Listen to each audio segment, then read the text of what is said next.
বাসায় যদি এইভাবে মোগলাই বানান তাহলে বাইরের মোগলাই খেতেই মনে যাবে না।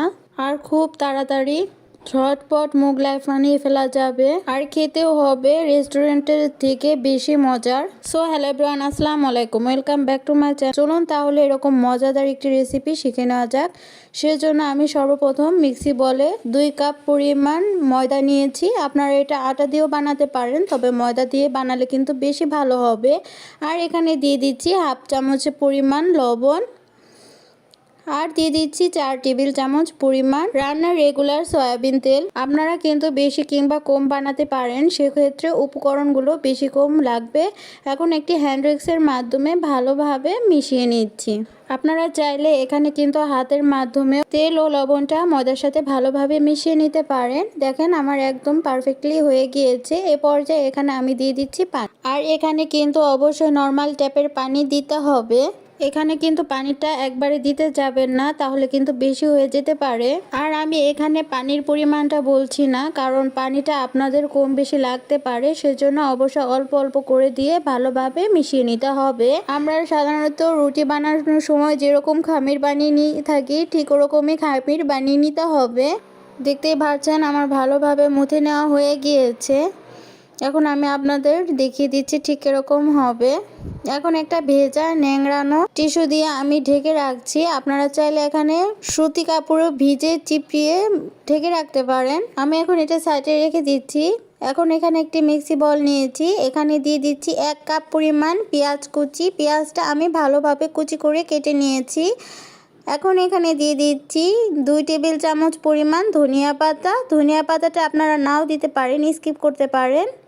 এখন এখানে দিয়ে দিচ্ছি মরিচটা আমি এখানে 5টা দিয়েছি, আপনারা আপনাদের টেস্ট অনুযায়ী দেবেন। আর দিয়ে দিচ্ছি হাফ চামচ পরিমাণ লবণ, দিয়ে দিচ্ছি হাফ চামচ পরিমাণ চটপটি মশলা। চটপটি মশলা কিন্তু অবশ্যই দেওয়ার চেষ্টা করবেন, এতে ফ্লেভার ও টেস্ট দুটোটাই খুবই ভালো আসে। এখন আমি হাতের মাধ্যমে ভালোভাবে মাখিয়ে নিচ্ছি। হাতের মাধ্যমে মাখিয়ে নিলে পেঁয়াজটা অনেকটাই সফট হয়ে আসবে, সেজন্য অবশ্যই হাতের মাধ্যমে মাখিয়ে নেবেন। দেখতেই পাচ্ছেন মেখে নেওয়ার পর কতটা সফট হয়েছে পেঁয়াজগুলো।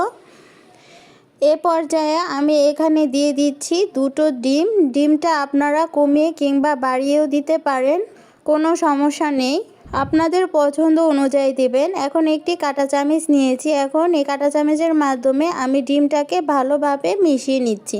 যখন দেখবেন ডিমের সাইড দিয়ে একটু ফেনা ফেনা উঠেছে, এর মানে এই ডিম ফেটানোটা একদম পারফেক্টলি হয়ে গিয়েছে।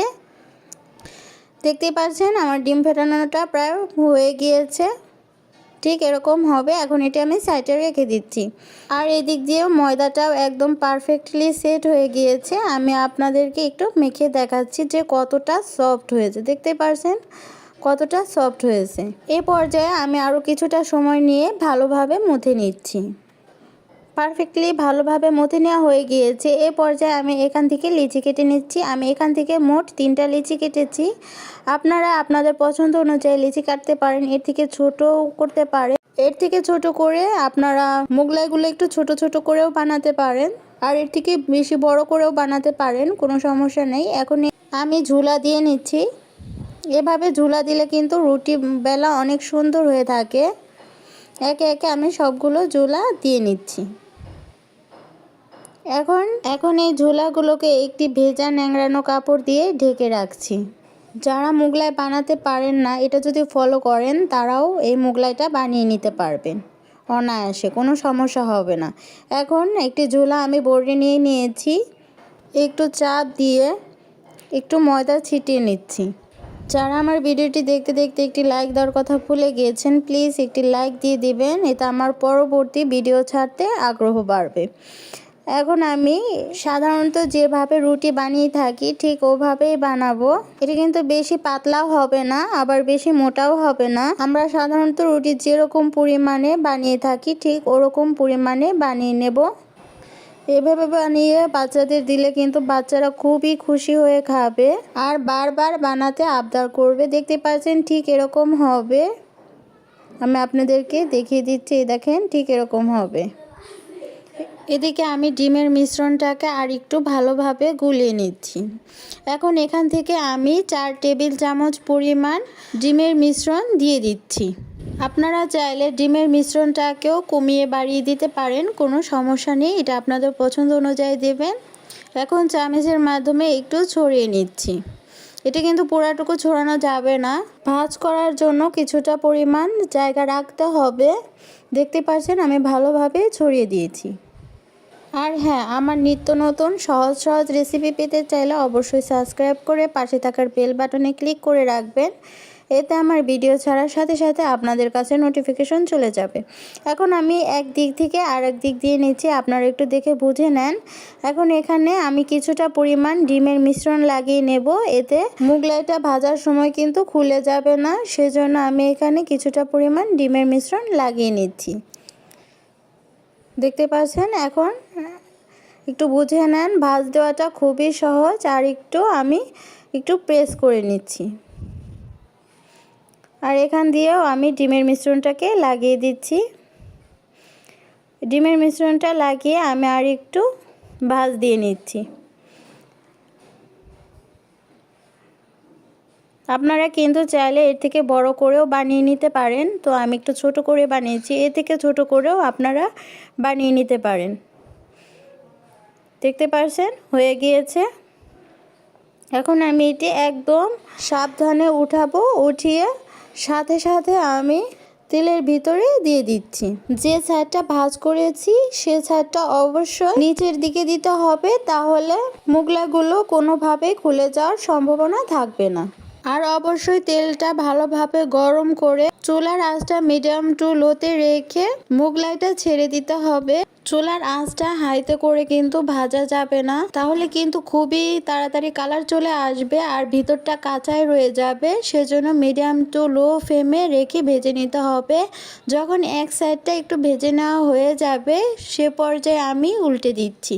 আর উল্টানোর সময় কিন্তু খুবই সাবধানে উল্টাতে হবে, তাহলে কিন্তু তেল ছিটে চোখ মুখে লাগবে।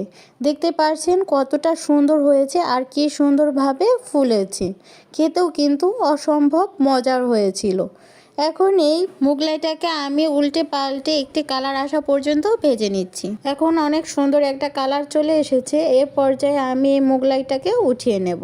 সেজন্য উঠিয়ে আমি তেলটা একটু ঝরিয়ে নিচ্ছি। এখন একটি বোর্ডে রেখে দিচ্ছি।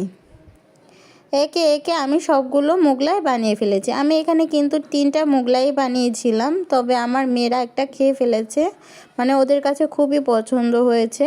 আপনারা একবার বানালেই বুঝতে পারবেন ঠিক কতটা মজার হয়ে থাকে।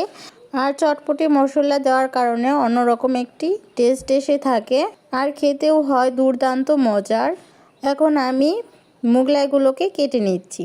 আপনারা আপনাদের পছন্দের যে কোনো শেপেই কেটে নিতে পারেন। আমি আমার পছন্দের শেপে কেটে আপনাদের মাঝে দেখাচ্ছি ঠিক কীরকম হয়েছে দেখতে। দেখতে পাচ্ছেন ভিতরটা কতটা সুন্দর হয়েছে, একদম পারফেক্টলি হয়েছে। আমি আপনাদেরকে আর একটা কেটে দেখাচ্ছি।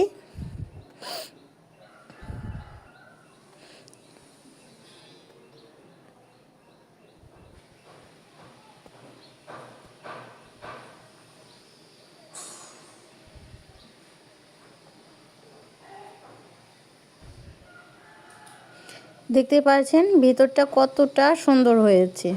ভিতরটা কিন্তু একটু কাঁচা নেই, আপনারা নিশ্চয়ই দেখে বুঝতে পারছেন। আর যারা মোগলাইটা বানাতে পারেন না, নষ্ট হয়ে যায়, তারা যদি আমার এই পদ্ধতিগুলো ফলো করে মোগলাই বানায় তাদেরটাও কিন্তু একদম পারফেক্ট হবে, এমনকি আমার থেকে বেশি সুন্দর হবে। আর হ্যাঁ, আপনারা কি ইউটিউব চ্যানেল খুলতে চাচ্ছেন, ইউটিউব চ্যানেলে প্রপার এসইও কিংবা ইউটিউব চ্যানেল থেকে কাজ শিখতে চাচ্ছেন, কিন্তু কোনোভাবে বিশ্বাসযোগ্য মানুষ খুঁজে পাচ্ছেন না, যার কাছে যাচ্ছেন তার কাছেই ধরা খাচ্ছেন, ঠিক আমার মতো। তবে আমি আপনাদের মাঝে একজন বিশ্বাসযোগ্য মানুষের কথা শেয়ার করব, যার দ্বারা আমি এত দূর এগিয়ে এসেছি, তার কথা শেয়ার করব। সে হচ্ছে আইটেক হাসি চ্যানেলের হাসি আপু। তাকে আপনারা আমার মতো চোখ বন্ধ করে বিশ্বাস করতে পারেন, তার দ্বারা আমার অনেক উপকৃত হয়েছি। প্রথমে কিন্তু আমার টাকাটাও পানিতে গিয়েছিল, কিন্তু পরে আইটেক হাসি চ্যানেলের হাসি আপুর সাথে যোগাযোগ করার পর আমি প্রপার ওয়েতে কাজ শিখি, এবারকে একদম পারফেক্টলি সেটিং এসইও করিয়ে দিয়েছে। আপনারা একবার হলেও যোগাযোগ করে দেখতে পারেন। আমি স্ক্রিনে নাম্বারটা দিয়ে দিচ্ছি আর ডিসক্রিপশনেও হাসি আপুর নাম্বারটা দিয়ে দিয়েছি আপনাদের সুবিধা অনুযায়ী। আজকের মতন এ পর্যন্তই। আল্লাহ হাফেজ, আসসালামু আলাইকুম।